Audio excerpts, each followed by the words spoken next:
السلام علیکم اسٹوڈینٹس، کیسے ہیں آپ لوگ؟ امید ہے سب ٹھیک ہوں گے اور آپ نے اپنی چھٹیوں کو بھی خوب انجوائے کیا ہوگا۔ اب چھٹیوں کے بعد سے اب ہم دوبارہ اپنے ویڈیو لیکچرز کا آغاز کر رہے ہیں۔ آج آپ کا لیکچر ہے اردو کا ہفتم کا سبق نمبر 25 ہے۔ سبق نمبر 25 کی ہم نے ریڈنگ چھٹیوں سے پہلے جو لاسٹ لیکچر تھا اس میں ہم نے کر لی تھی، اور اسی سبق نمبر 25 کی جو ہے پہلی 3 مثلث جو ہیں ان کو ہم نے اس کی ہم نے تشریح بھی کر لی تھی اور اس کا ہم نے کام کر لیا تھا۔ اب ہماری باقی آخری 2 مثلث رہتی ہیں جن کی آج ہم تشریح کریں گے اور ان کا بارے میں پڑھیں گے۔ تو چلیے دیکھتے ہیں مثلث نمبر 4۔ مثلث نمبر 4 ہے: دور منزل سے اگر راہ میں تھک جائے کوئی، جب مسافر کہیں رستے سے بھٹک جائے کوئی، خضر کا کام کروں رہنما بن جاؤں۔ شاعر بتا رہا ہے کہ دوسروں کی رہنمائی کرنا اور بھٹکے ہوئے لوگوں کو راستہ دکھانا نیکی کا کام ہے۔ اسی طرح اگر کوئی راستے میں چلتے چلتے تھک جائے اور اس اپنی منزل سے بہت دور راستہ بھول جائے تو شاعر کہتا ہے کہ میں بھی خضر علیہ السلام کی طرح اس کو مدد کرنا چاہتا ہوں اور اس کو راستہ دکھانا چاہتا ہوں۔ تو میں نے آپ کو اس کی لفظی ترجمہ سا بتا دیا ہے۔ اس میں آپ کے مشکل الفاظ ہیں: بھٹک جانا، بھٹک جانے کا مطلب ہے کہ راستہ بھول جانا، اور خضر کا آپ کو بتائیے خضر علیہ السلام اس سے مراد ہے۔ رہنما کا مطلب ہے راستہ دکھانے والا۔ تشریح آپ کس طرح کریں گے کہ دوسروں کی رہنمائی کرنا اور بھٹکے ہوئوں کو راستہ دکھانا بہت بڑی بات ہے۔ شاعر کی خواہش ہے کہ وہ بھٹکے ہوئے مسافروں کی رہنمائی کا فریضہ سر انجام دیں۔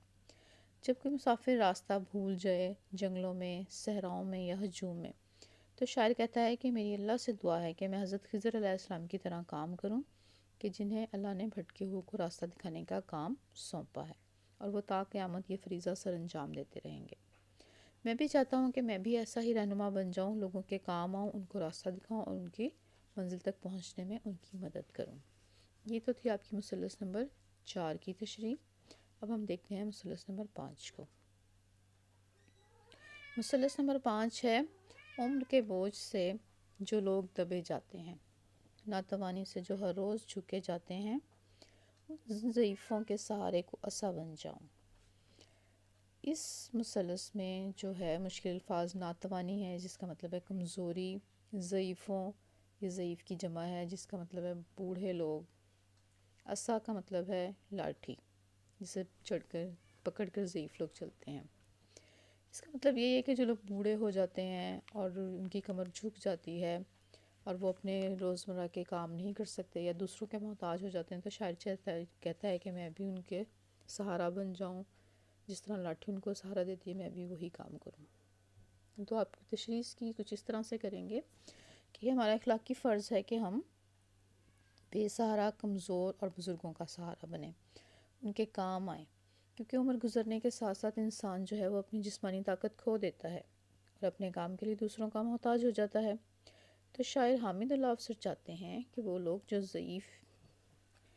ضعف کے باعث یعنی کہ بوڑھا ہونے کی وجہ سے سہارے کے محتاج ہیں، میں ان کا سہارا بن جاؤں، ان کو ان کی کمزوری کا احساس نہ ہونے دوں، کیونکہ آج اگر مجھ میں طاقت نہیں ہے تو آنے والے وقت میں بھی اس مقام پر ہو سکتا ہوں، میں بھی انہی کی طرح بوڑھا ہو جاؤں گا تو کل مجھے بھی سہارے کی ضرورت پڑے گی۔ تو آج اگر میں دوسروں کا سہارا بنوں گا تو یقیناً کل کوئی میرا سہارا بنے گا۔ تو شاعر ان ضعیفوں کی مدد کرنا چاہتا ہے اور ان کا سہارا بننا چاہتا ہے۔ یہ تو آپ کی ہوگی مثلث نمبر 5 کی تشریح۔ اب دیکھیں اب کیا ہے، اعراب کی مدد سے آپ نے تلفظ واضح کرنا ہے، جس میں آپ کا لفظ ہے سب سے پہلا لفظ ہے آپ کا شفا۔ لفظ ہے آپ کا شفا، تو آپ شین کے نیچے زیر لگائیں گے، فے کے اوپر زبر اور الف کے اوپر جزم۔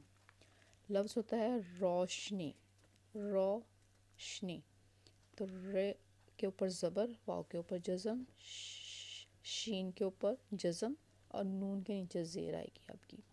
منزل، من اور ذل، میم اور زے کے، میم کے اوپر زبر اور زے کے نیچے زیر۔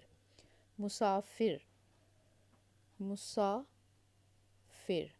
اور اسی طرح خضر ہوتا ہے، اس کو خضر بھی پڑھتے ہیں اور خضر بھی کہہ سکتے ہیں، دونوں طریقے سے آپ اس کے اعراب لگا سکتے ہیں۔ تو یہ ہو گیا ہے آپ کا مکمل لیکچر۔ یہ آپ نے سارا کام اپنی شیٹس پر کرنا ہے اور پھر یہ شیٹس آپ نے جمع کروانی ہیں، اور امید ہے آپ کو سمجھ آ گئی ہوگی۔ اگلے لیکچر تک کے لیے اجازت دیں، اللہ حافظ۔